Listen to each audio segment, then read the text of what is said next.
Welcome back, guys, to the Beyond Condition podcast, the voice of bodybuilding. And today's voices are both, well, how Nah, do I even say it? We both realised we both got a Harry Potter scar. yeah.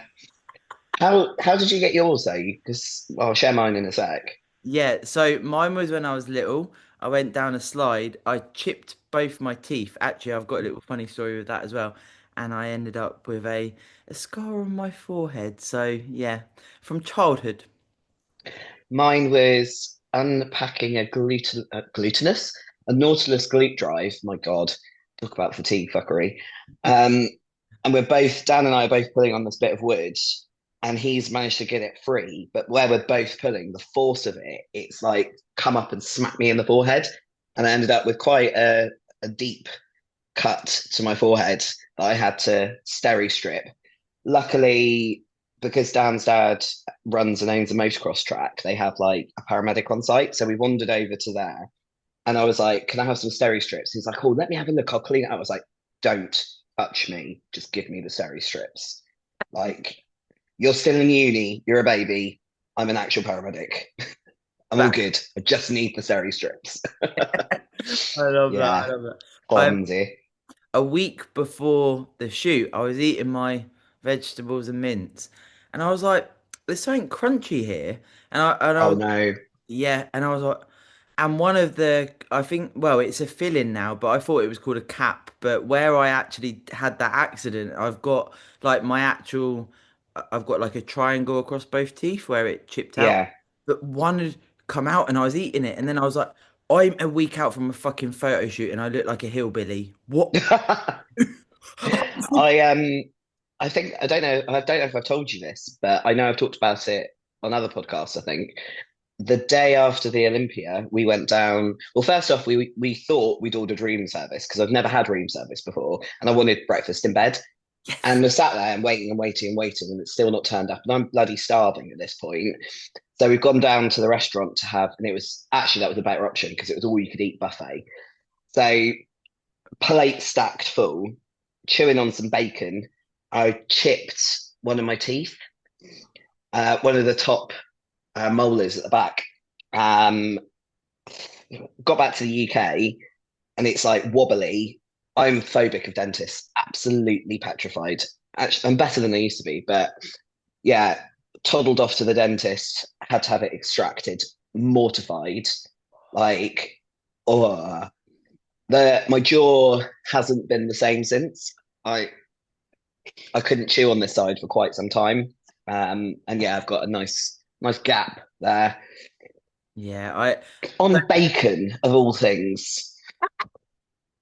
it's so funny as well, actually. I was talking to a client the other day, post show, I'm always like, I really want an omelette with cheese.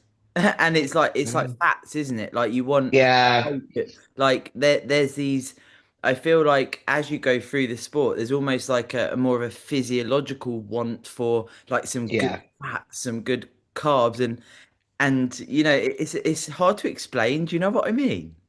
yeah. It is like a physiological feeling rather than a mental craving. It's interesting because I've sort of compiled a post-show list.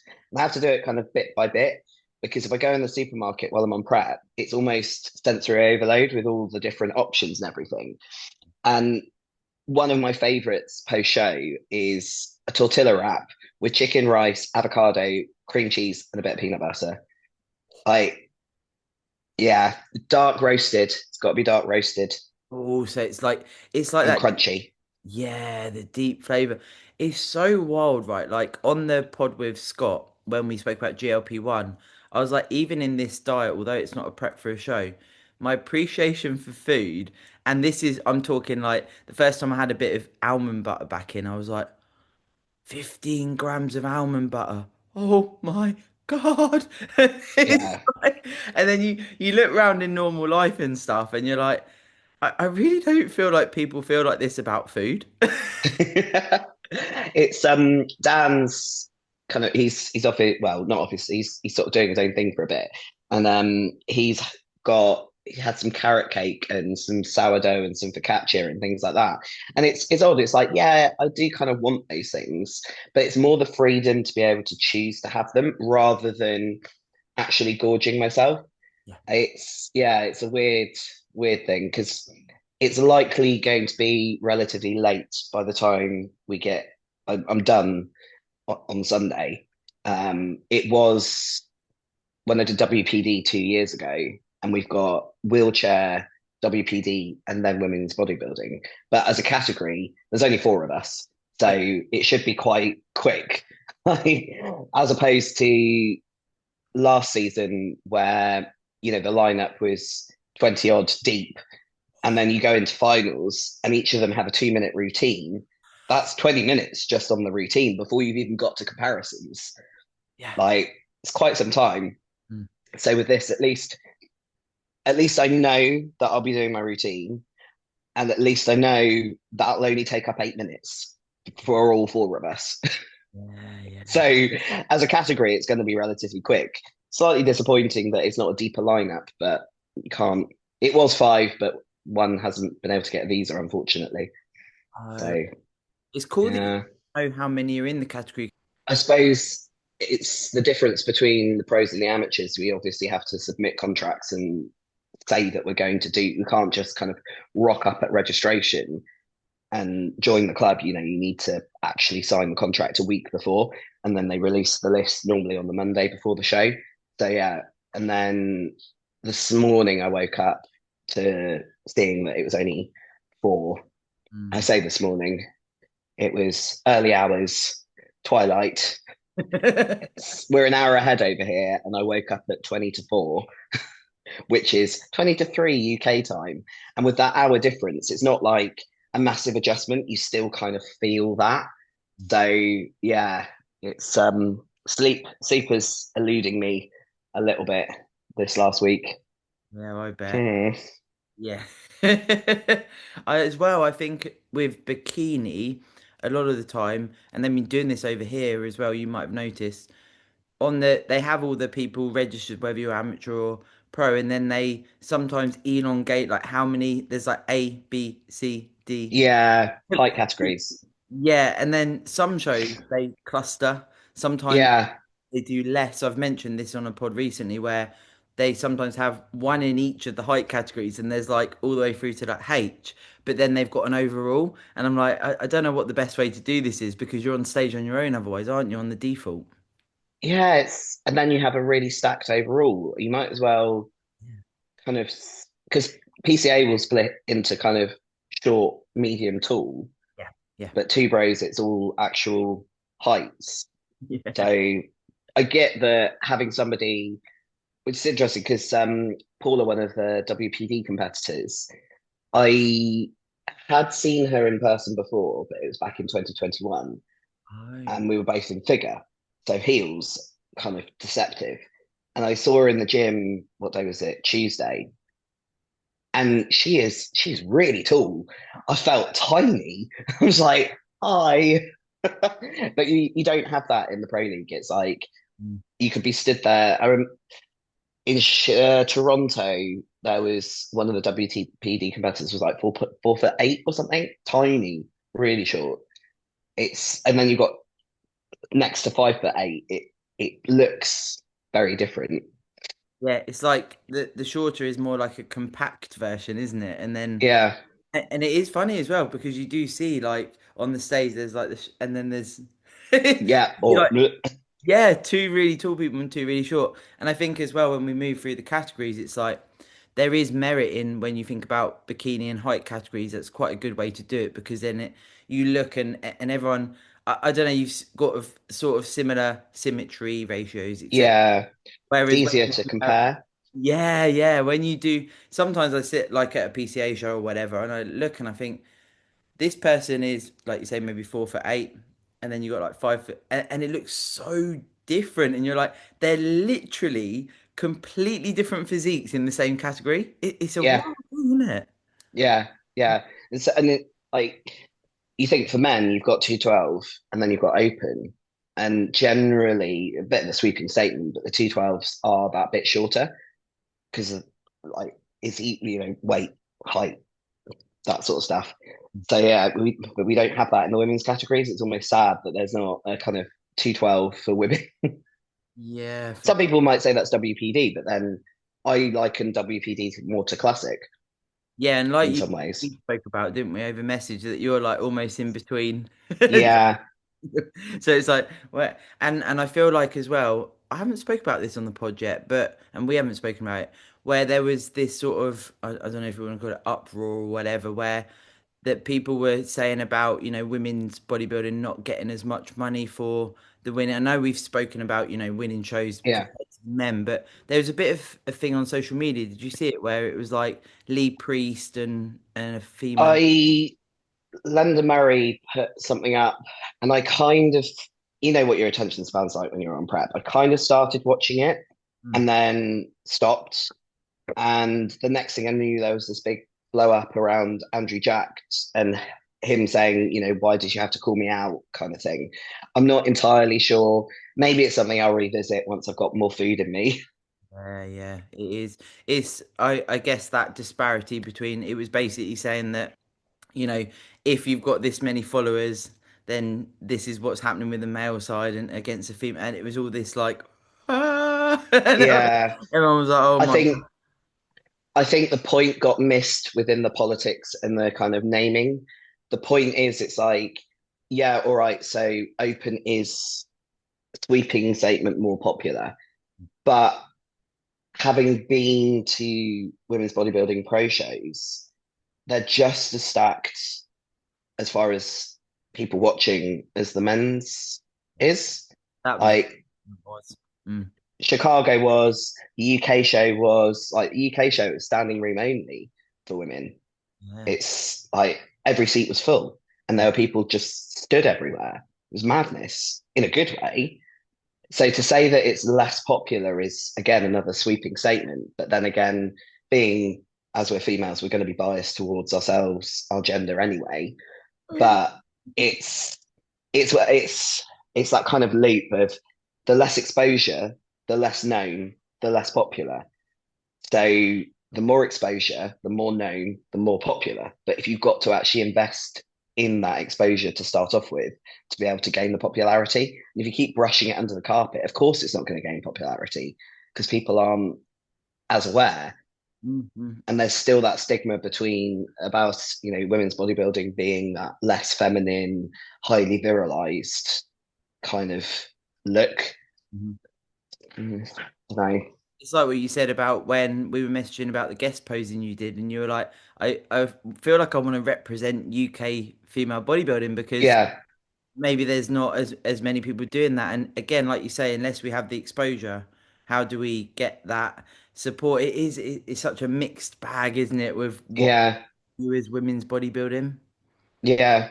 Although I was really pleased to see there's I want to say her name right, Toxie. She turned pro. I want to say 2020. I think it was the same show, but I'm not entirely sure because I know she was the only female bodybuilder. So I don't know if that was before or after they changed the rule about happy competitors before they could give out a pro card. I can't really remember, but she popped up on my feed on Instagram as starting to prep. And this is 5 years later in women's bodybuilding, and that's like really cool to see. So yeah, I do. I often wonder where women's bodybuilding will go because it's hard to call, isn't it? yeah. Mm. I think there seems to be a gain in popularity amongst the amateurs for the more muscular categories. Oh, excuse me. More so for WPD, Yeah. but there's also that double-edged sword of there's not the availability of shows.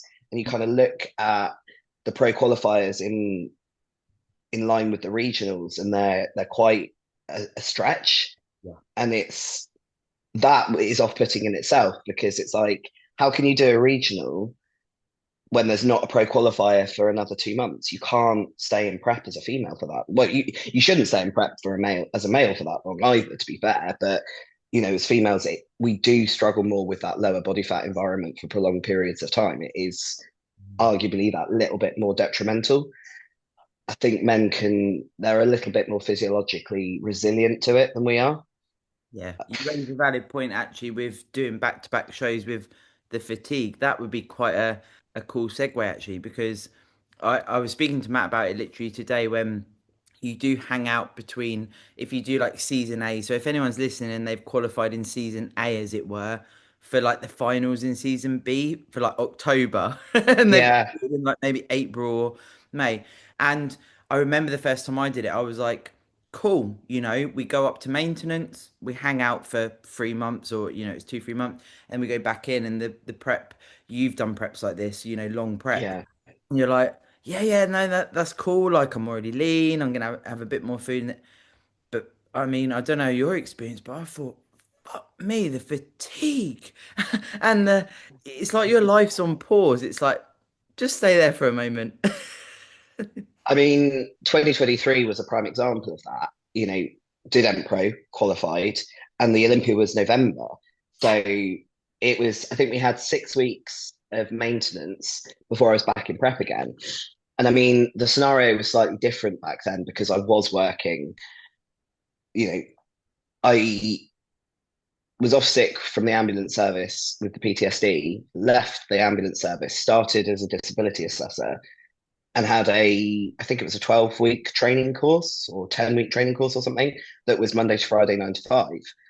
So in my head, when we started prep, it was like, I want to do, there's either Germany or Rising Phoenix, which is the weekend of my 40th. And it's like, how wicked would it be to be on stage on or around my 40th? But now it's like a couple of days out from a show. It's, oh, it's considering cycle duration, considering, yeah, the fatigue. I could stay on prep and actually lose muscle mass in that period of time, which is going to be taking a step back. Is it worth pushing just to be able to do that show on my birthday? And I mean, it all kind of depends what happens on Sunday, what I do next. But that is a big consideration.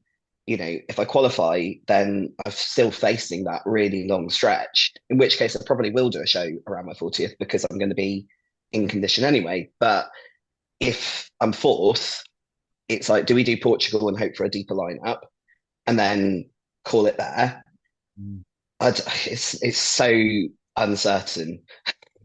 And the thing I is, don't want to just do one show, but at the same time, it's like disappointing that there's not more competitors to be able to make that call whether I've put on the size to kind of stand my own ground, or if actually we need to reverse out, go back into off season and put on more size because staying on prep, I'm way off the mark. We're not going to know from 4 people. it's really hard as a competitor, isn't it? I feel like this is such a good explanation into, because I don't feel like maybe you can get the understanding as to what that actually looks like from the way you've just described it there. From, when you get into bodybuilding, or maybe you've been in it for a while, you don't really understand the echelons that you're talking about, and how, because it's like it's your whole life, isn't it? And Yeah.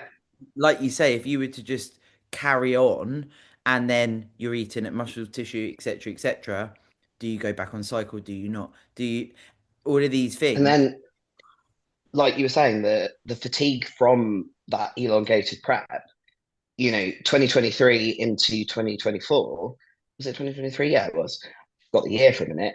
I don't think I felt back to normal from November until February, March time.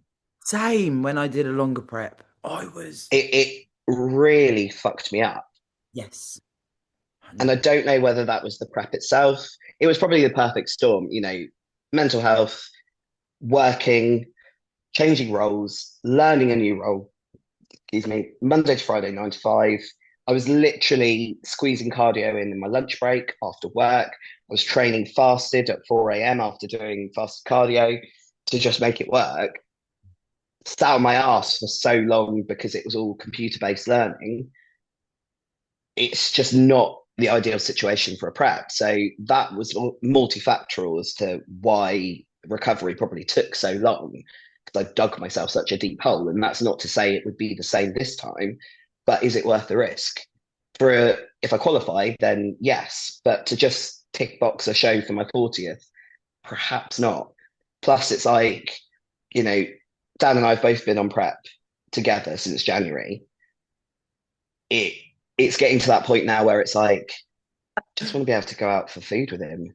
I I just don't care what we eat, or have a frappuccino together, like little things like that, or just to walk down the street and not feel fucked, or be a bit bitey because I'm hungry and tired, or be too fucked to have a conversation because I'm hungry and tired.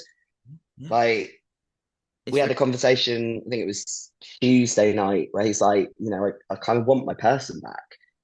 And it is, I feel that too. It's like I want to be that person again. And I'm really trying, since we had that conversation, to elevate my mood and kind of, I put up a post on my story. I think Female Bodybuilding Channel posted me, and they were like, "Oh, she's coming for whatever. She's going to place.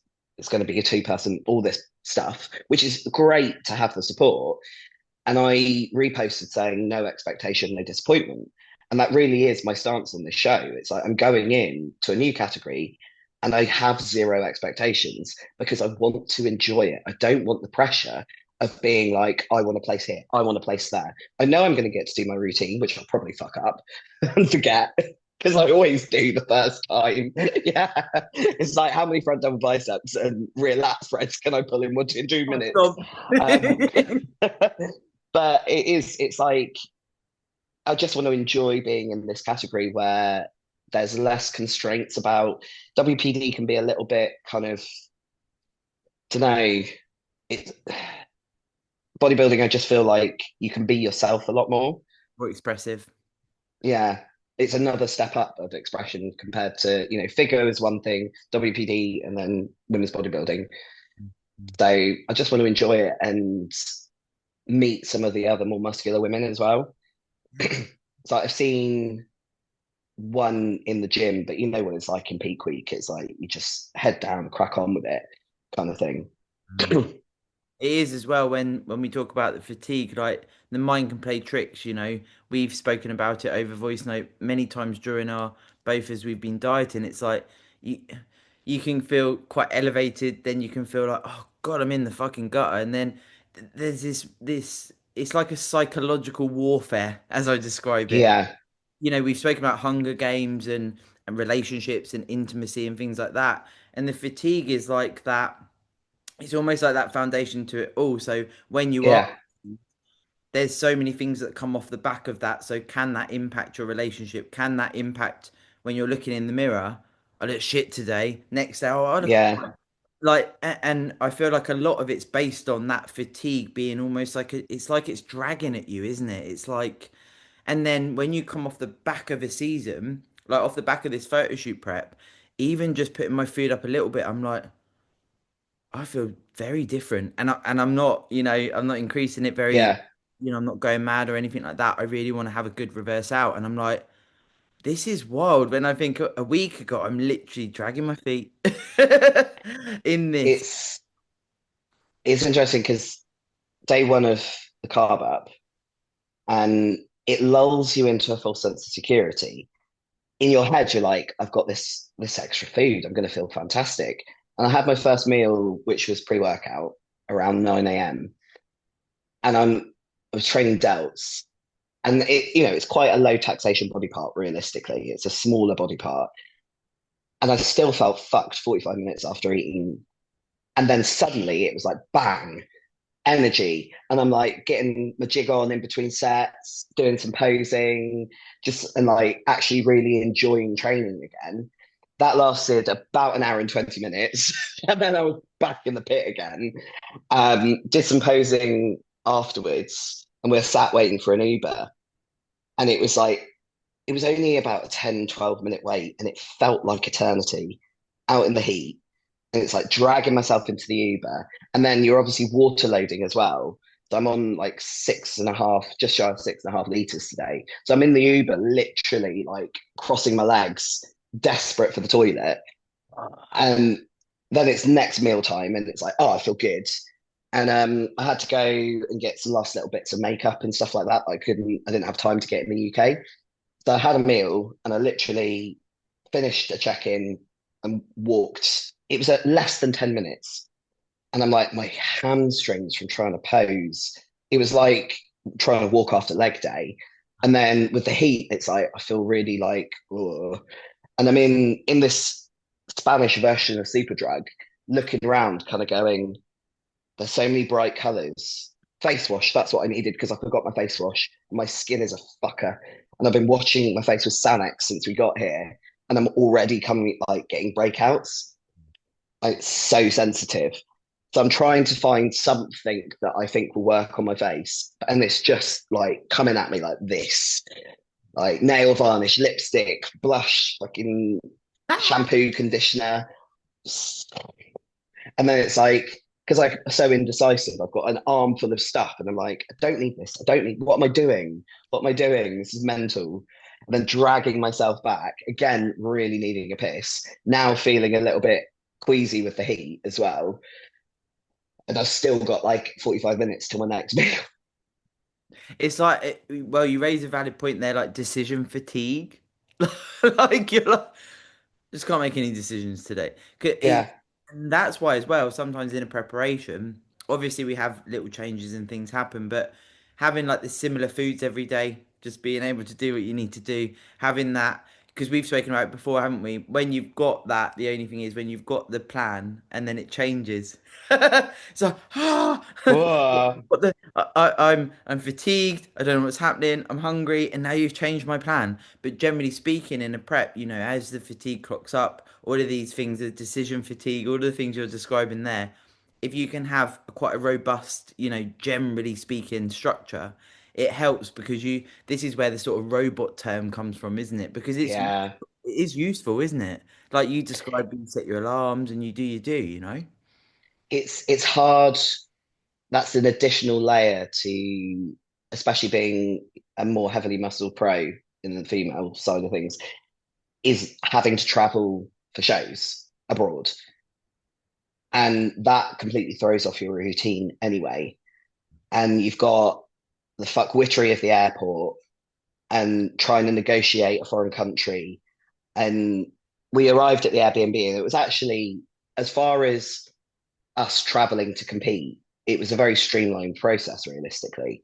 I mean, Toronto, neither of us had any signal when we got there. And we've got in this taxi and suddenly realized that we didn't know where the Airbnb was. So we got this taxi to drop us off at a McDonald's, which I couldn't eat anything. So we could use the Wi-Fi to then order another Uber to take us 2 minutes around the corner to where our Airbnb was. So this was relatively streamlined. We got in, got settled, and I'm sat on the sofa, and Dan's like, "Do you want to go for a little walk or something?" And I'm so tired. I was just like, I don't know. Yeah. And actually, I did want to go for a walk, but I just didn't want to make the decision about whether I wanted to go for a walk. If he said to me, "Right, come on, we need to get some more steps in. Let's go for a little wander," then it that would have been fine. But it's that, do you want to? I'm like, I don't know. Like it's there's just an emptiness of thought. It's like I literally, when I say I don't know, I literally have no thoughts. I literally. I cannot decide whether I want to sit on the sofa. Part of me did want to go for a walk. Part of me didn't have the energy to go for a walk. But we went for a walk, sat by the marina, thought I saw a Frenchie, didn't see a Frenchie. It wasn't a Frenchie, it was a mongrel. It reminds me of your story when you said you saw the Frenchie, but you needed to go to the toilet, and you were like, "Sorry." Yeah, that was Chicago rocket fuel coffee that just, Have you had a coffee out there? I had a probably half an espresso Tuesday morning. And then yesterday I had a coffee from our little coffee machine, which was another espresso. And then I tried to make myself a coffee this morning, didn't read the capsule properly. It was the only other one left. And it was a latte or something. So I couldn't drink it. Smelled amazing. But I was like, there's milk in that. I can't drink it. Even in off season, I can't really have milk. It gives me stomach ache. So Yeah, yeah, yeah, I'm not I a haven't had fan. that many coffees. I haven't, yeah, I've been pretty good actually. I haven't had any, I had my grenade when I woke up, but other than that, I haven't had any caffeine today, Mm. considering the time I've been up since. No monsters since like Sunday. That first sip, you're gonna be like, I nearly picked one up in the supermarket yesterday, one of the full sugar ones, okay. but it was not my favorite one. So I was like, I'll hold out until I find, and then I've forgotten to look for one, to be honest. Mm. Well, talking about sensitivities as well, we said we talk about when you can become like noise sensitive, light Oh sensitive. yeah. I actually, in the last probably 2 weeks of this diet, I don't know if I've really had it before. I can't really recall, but Matt eating his salad, I was really weird. Like, I haven't said anything. He's upstairs. I haven't said anything to him, but it would like penetrate my brain. Your soul. Yeah. And I'd have to like, I'm like whispering, I'd have to like pretend I'm doing something else because it was just, it was really invasive. And then I was thinking about what you said about noise sensitivity. So where we live is right underneath a cluster of Air Force bases. So some days are more active than others.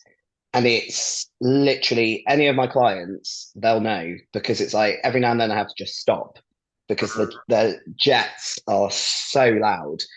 And then Dan's parents' dog barks, and they've been dog sitting Dan's brother's dog, who's not used to being outside and was literally incessantly barking for the 2 weeks before we left.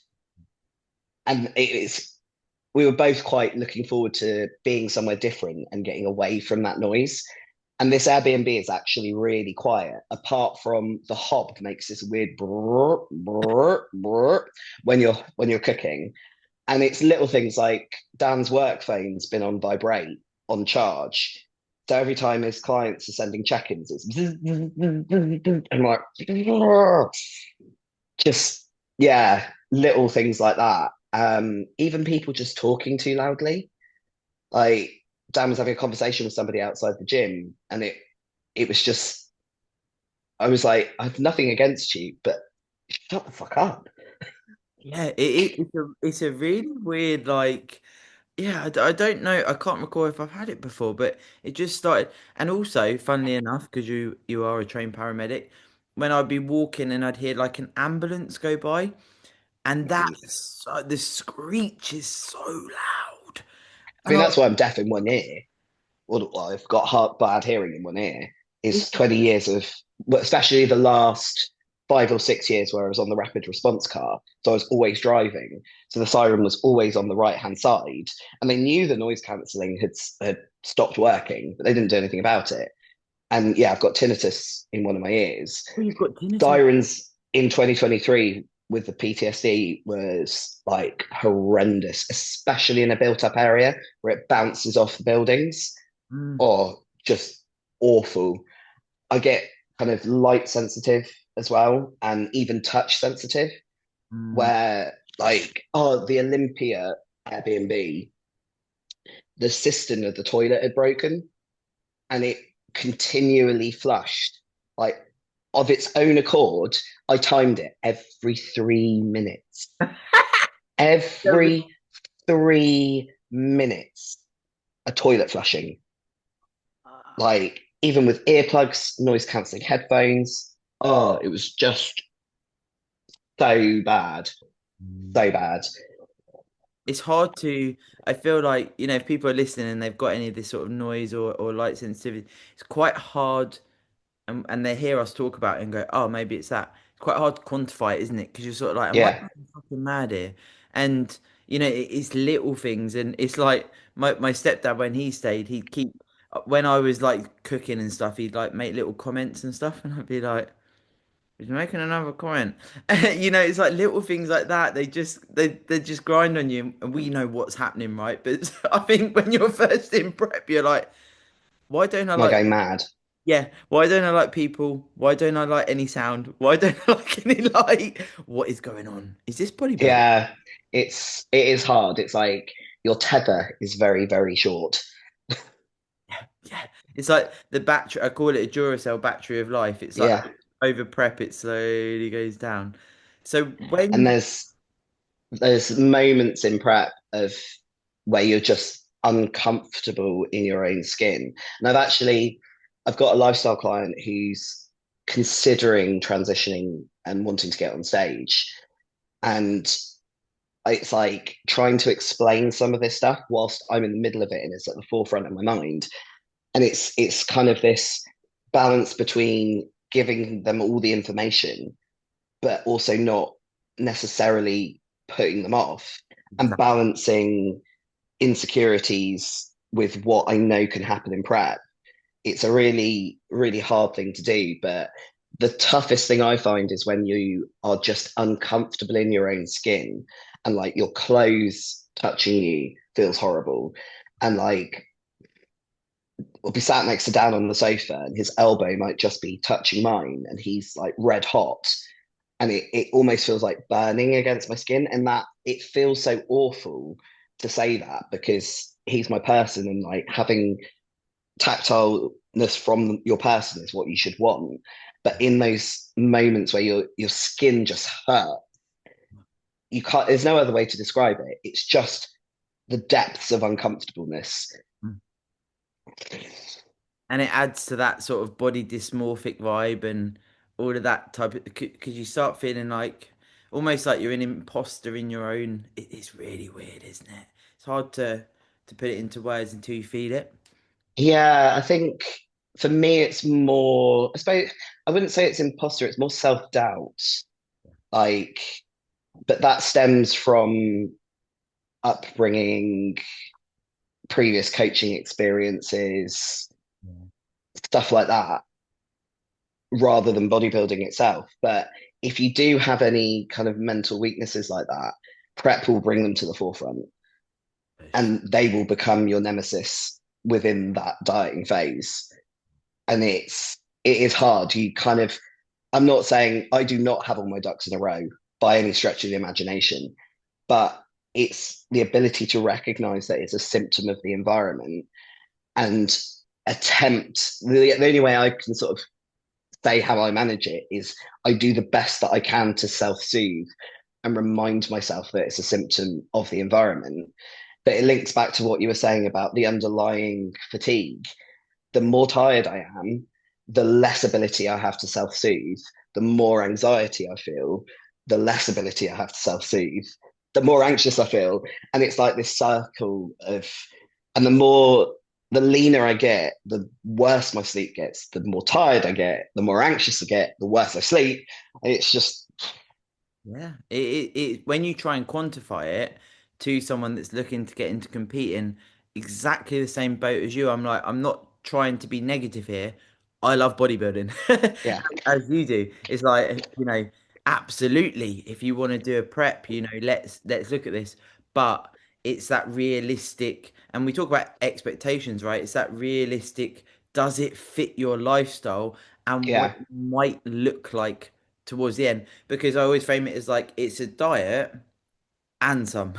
So, yeah, a lot of females have probably done a diet for a holiday or something, but you're going way beyond that. And depending on your category, etc., etc. But it's like you can't really quantify it until you start to, do it, and then you're like, "Whoa, this is what Sarah and Romana were talking about." Oh shit. It's yeah, this type of stuff. And I was going to tell you as well, when I was at the group photo shoot, one of the girls said about, the relatability of our episodes on the GI one. She was like, yeah, Emily, shout out to Emily. She was like, I've never heard two females talk about it like that. And I was like, yeah, yeah, yeah, yeah, yeah. And it's yeah, this type of stuff, isn't it? Until you actually experience it. But then once you have, or you are, and you're listening to people like ourselves talking about it, you're like, oh, right, okay. So this is like a normal thing for body. yeah. Exactly the same. This client that wants to potentially compete, she's made quite a dramatic change since last week's check-in and hasn't had a bowel movement for the last 3 days.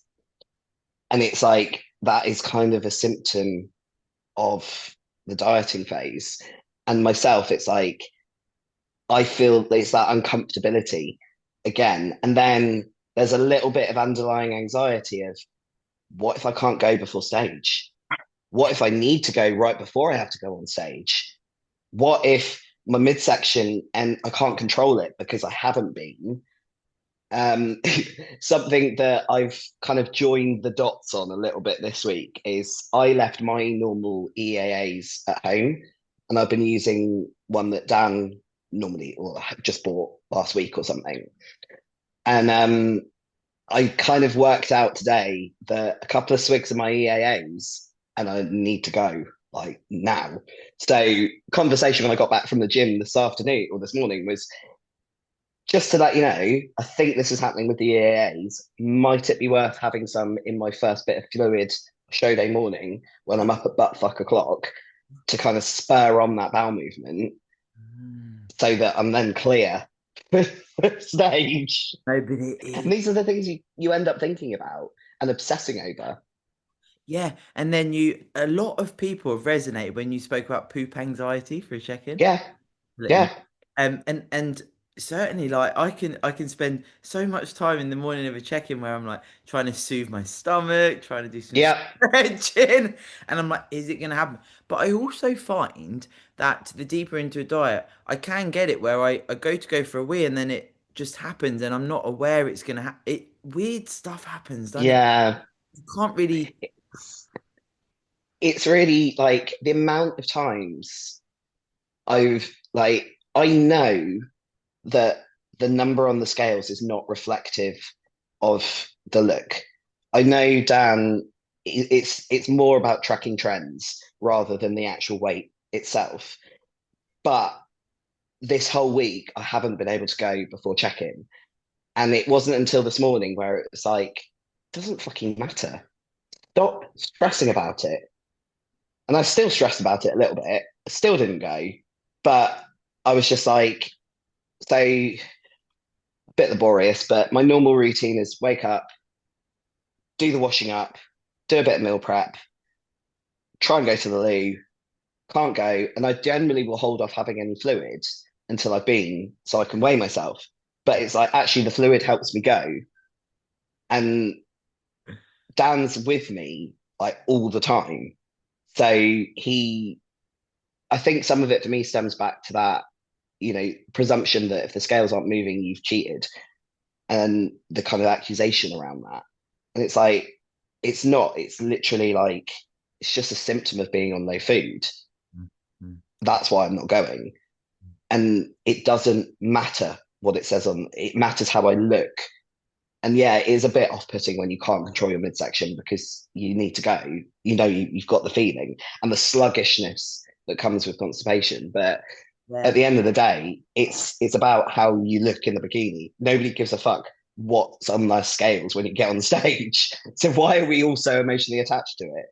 I know. I just remembered. I wanted to talk about it and I forgot about it. Now I've remembered. On the shoot day. So obviously I'm weighing myself every day in the prep and whatever. So I got so excited. Right, you're gonna die. I got so excited by looking at my physique. Did my check-in. Did all of that. Got my coffee on. Da da da. We got in the car and I was like, I haven't weighed myself. It's the last day of my diet. And then I was like, do you know what? I'm really proud of myself. I haven't. Yeah, And Matt was like, for once, you've looked at your physique before you've done a scale weight and gone yeah, good or not. And I had this massive revelation. I was like, I need to tell Mana this.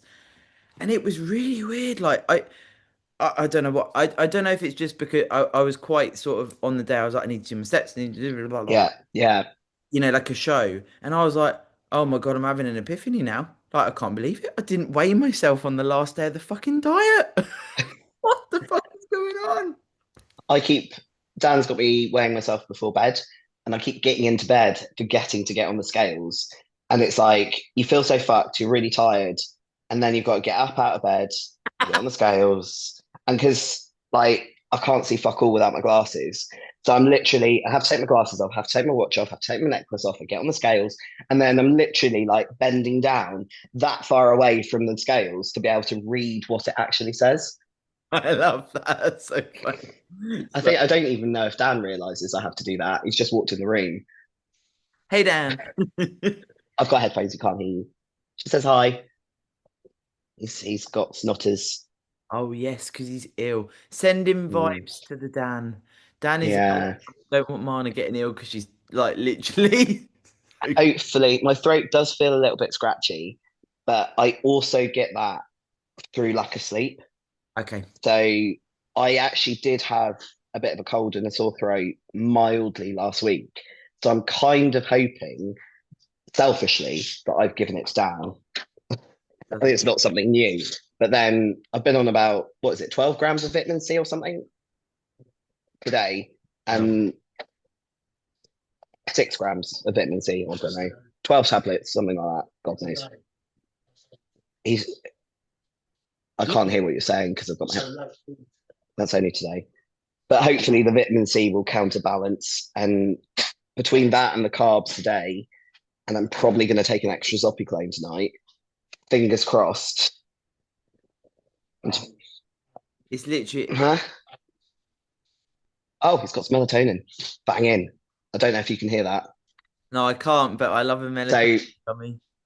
melatonin illegal to purchase in the UK, but not in Spain. So we've got some melatonin tonight. Oh, I love it. I love that. Oh, the sleep. Weirdly, you can buy melatonin for dogs in the UK. Can you? Yeah, yeah. So we've Just going to get my sups from the vets. yeah, pet shop. Before we wrap up, of course, we will speak, but as Yes. I said, the expectations of the show and what you're going in to do is clear. But from me and all the podcast listeners that be listening, just fucking have it. Just literally, I'm just so hyped for you to, because I know you will, right? And we all get these sort of, you build up. I don't want to label it as anxieties or fear or anything like that, but you get thoughts and feelings, don't you? And you don't often know what they're going to feel like until the day. But the main thing is stepping on the stage and owning it to the best of your ability, isn't it? Yeah. And the refreshing thing is, yeah, my tether is, like I say, a bit short and I'm tired. But anxiety, stress wise, I'm quite possibly, Dan may disagree, the most zen I've been before a show. Like yesterday and today, it's there isn't any anxiety. I don't feel pressure. I felt an enormous amount of pressure last year competing after winning in 2023. I don't now. It's like it's just about having fun. And I can say I came top fourth at the very least. Top It fourth, top four. on and like I do think because I definitely have gained this over the seasons. It's like, we get to do this thing. Like I'm here, Yeah, I've done the work. We've spoken about this before. The work is done. Fucking, what's the worst that can happen? The nipple comes out or we fall over. we shit ourselves on stage. But it is, it's like once you get to that day, you're like, come on, let's just let's just go for it. Like, let's, I mean, Paula Radcliffe did it mid-marathon. yes, she did. Oh my God. Yeah, But before we end this episode, I've got to tell you, right? I'm going to try and explain it so it's funny, but you might have had to be there. So me and Matt are out for a walk the other day, right? You're like, what are you? So we're walking. We're by a bus stop. And this old guy, he must have been like 80, 90 years old.